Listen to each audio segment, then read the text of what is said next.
kesempatan si Buntro lagi bersama dengan saya Bagas Konjo yang multi talikan dan videonya tidak bermutu. Nah, kebetulan saya lewat di sini, kalian pasti tahu ini di mana.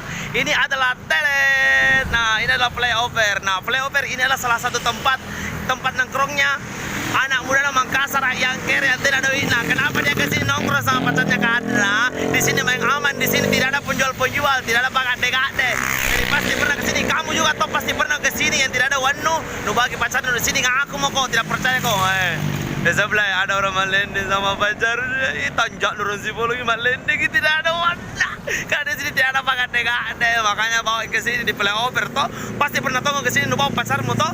Tidak ada wanu. Di sini tempat nongkrongnya orang-orang kerenya anak muda nama Makassar di flyover. Karena di sini itu yang direken cuma auto yang lewat mobil, dihitung tidak ada penjual-penjual. Jadi main aman di sini, tidak ada warna. Ya kodo.